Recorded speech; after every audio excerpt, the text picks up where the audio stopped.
Well, tonight we're going to talk about a legend that you may have never heard of before. It's an interesting thing because there are so many people in the Bible that we don't often talk about, and yet they're recorded in the Bible as legends, people that have a legacy that we get to talk about today. And this one starts back when King David was king of Israel, and they were going through a time where it was a 3-year famine.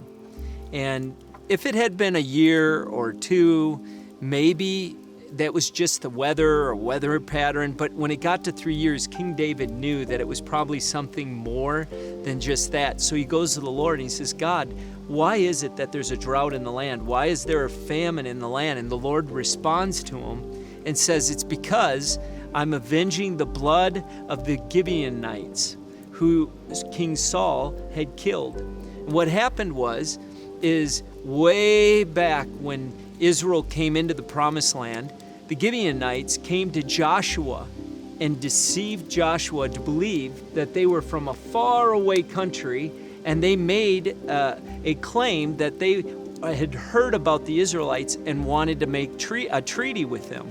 So Joshua, without even researching it or finding out who they were or where they were from, agreed to make a treaty with the Gibeonite people, only to find out that they were in the promised land that God was giving them. So in order to keep the treaty, they made the Gibeonites slaves or servants among the people of Israel. Well, time goes by, and now King Saul is king, and he is passionate about Israel. And without even asking God, just like Joshua had not asked the Lord about the Gibeonites, Saul as well failed to ask God about the Gibeonite people. And he just says, you know what? I love Israel. And he went out and killed the Gibeonite people, about 85 of them, and then went on as if everything was okay. Now this is years later. In fact, it's even deep into King David's reign. King Saul, Jonathan are now dead and they've passed on. And there's this drought in the land, and David comes to God, and God says, it's because I'm avenging the blood of those people. Now, I would have thought, like, that happened years ago. He's dead and gone. You mean we're suffering the consequences of a man that was leading long ago, and we're supposed to reap the consequences of that? And God had said, yes, you need to make that right. So David, without asking God about what he should do, David goes to the very people who were their enemies, the very people who deceived them before, and he goes to the Gibeonite people and he says, listen, this is what happened. We're sorry. Rather than asking God what they should do to avenge that blood, he asked them what they should do. And of course, they're like, listen, we don't want silver and gold. We don't want your possessions. We don't want you to go and kill all the men in Israel. What we do want is for you to kill the sons of Saul, every one of them. And so David was not going to kill the one son that Jonathan had, so he spared his life, but there were other sons and grandsons of Saul. And David immediately sent for those sons to be given to the Gibeonite people, and they were killed on a hill by the Gibeonites. Now, two of those sons, there were 5 grandsons. There were a total of 7, 5 grandsons and 2 sons. And the 2 sons of Saul had a mom, and her name was RIZPAH.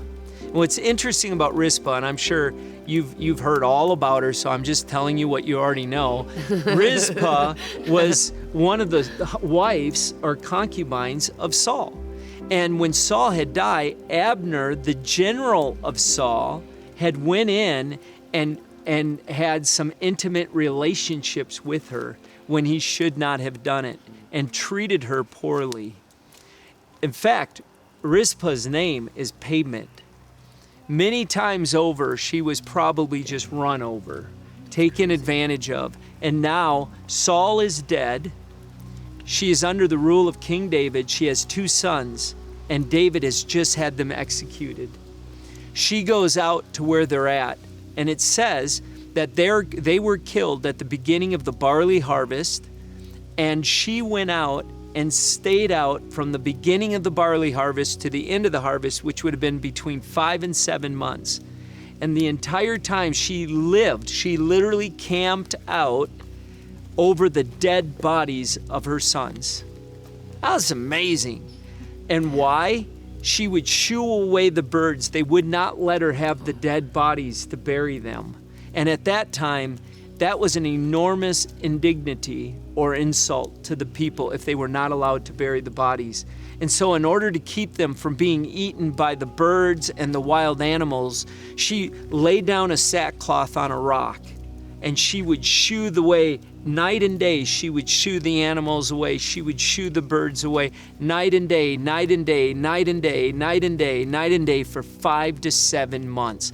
That's amazing. And eventually David had heard that she was doing that. They came to her and said, she's out there scaring away. I think she's lost her mind or something.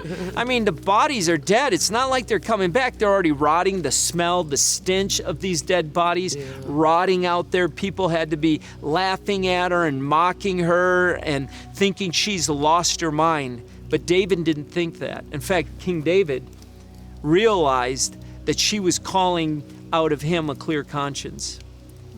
And he went and got the bodies of Saul and Jonathan, the bones, it says, of Saul and Jonathan, and then the bones of the 7 sons.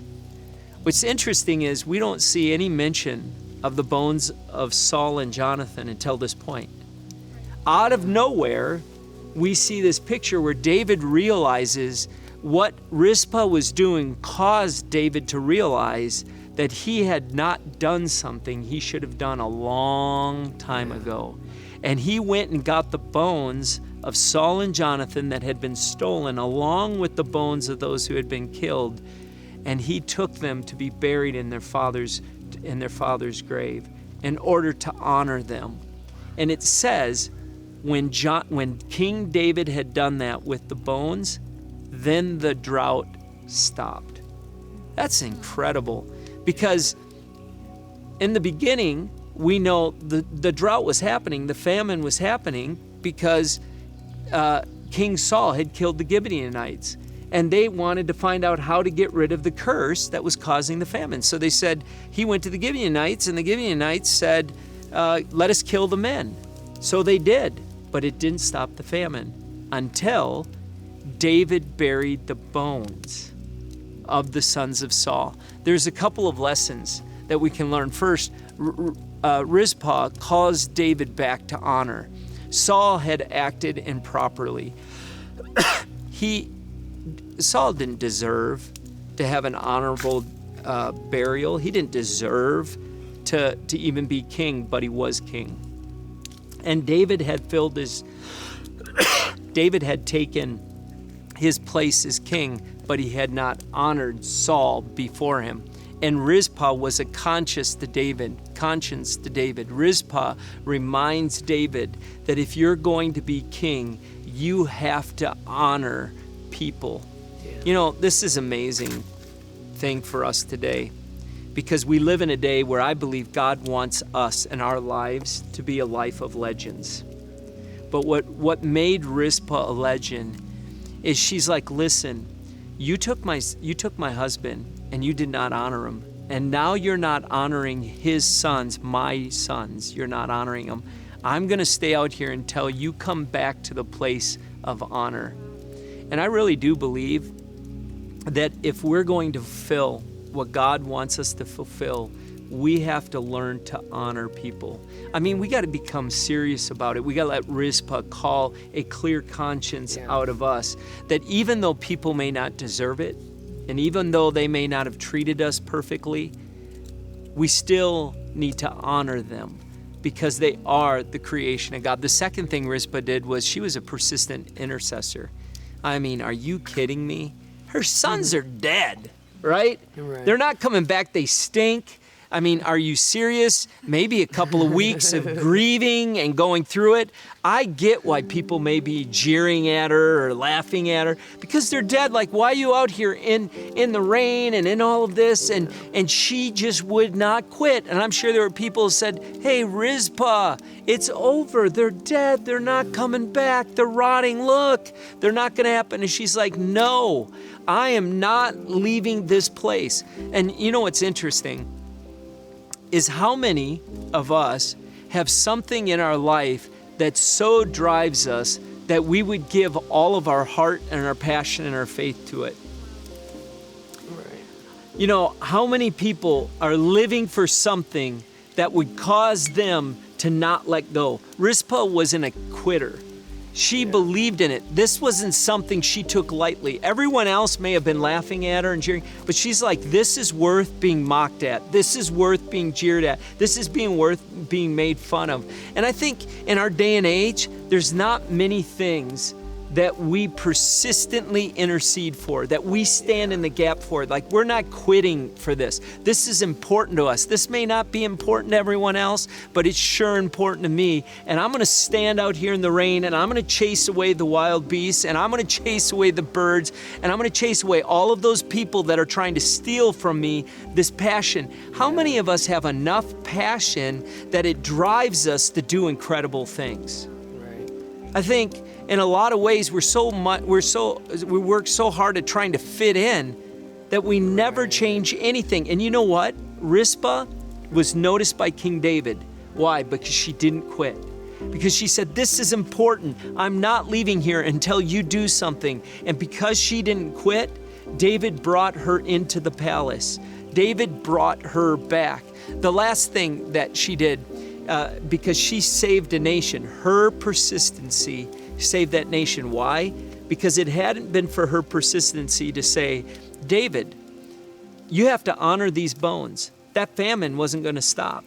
The famine ceased in the land when David took heed of what she was standing there for. The last thing was RIZPAH's desperation opened the door to her provision. And I think sometimes we don't get desperate. Like we're just like, well, if it happens, it happens. She was desperate. She was at a place like literally, I don't think we fully understand it. Her husband's dead. She was from the palace. Her husband's dead. Her sons are the ones who would take care of her, and now they're dead.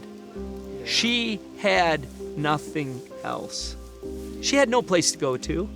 She had no family. They're gone. She had everything, and everything was taken from her for years, and she thought, man, I lost everything, until she lost her sons, and she realized, no, now I've lost everything. You know, this is a reoccurring theme in the Bible. When we get desperate, when we get to the point where we think we can't go much further, like there's no hope, I don't know how this is going to work, God always comes through. Amen. God took her from that place, guarding those bodies, and he brought her back into the palace. He brought her back to that place because God takes care of his children. God takes care of us just like he took care of her. And we can look at the life of RIZPAH, and when we live with passion, we will become the kind of legend that is remembered thousands of years later. Think about this. She was a concubine of Saul that had 2 sons. Yeah. But she's recorded in the pages of a book that would go on forever and ever and ever and ever. Your life and the legacy of your life will continue on when you live for passion persistently and you honor people.